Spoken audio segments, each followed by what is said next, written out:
È da poco passata l'alba, scortati da carabinieri ed esercito. Il 27 dicembre 2020, un anno fa, ecco l'arrivo dei primi vaccini Pfizer in azienda ospedaliera a Padova, pronti per essere distribuiti in tutta la regione Veneto. Piccole casse trasportate a bassissima temperatura, un tesoro a cui tutti guardavano con speranza dopo il primo anno durissimo della pandemia. Ad accogliere il prezioso carico Luciano Flora, direttore della Sanità Veneta. Non abbiamo limiti, se arrivano la settimana prossima anche lunedì siamo pronti.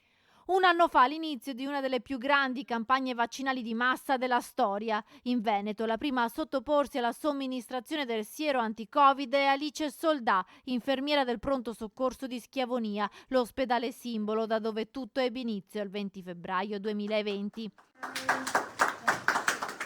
Emozionata, piena di speranza, Alice, come tutto il personale medico che per primo venne vaccinato, seguito da forze dell'ordine e insegnanti. A febbraio l'inizio con la popolazione anziana. Prego. Ci siamo visti prima, no? Poi gli adulti, i giovani, gli adolescenti e a metà dicembre anche i bambini. Come ti chiami? Monica. Monica! Ciao Monica! Io sono il vaccinando.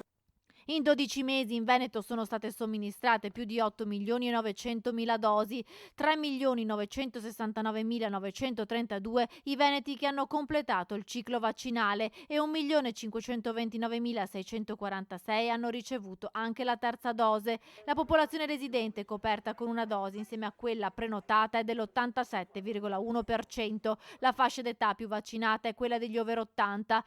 L'USL con la percentuale più alta di cittadini vaccinati è l'USL Polesana con l'80,5%, ma è l'USL di Padova con 927.111 dosi ad aver somministrato più vaccini.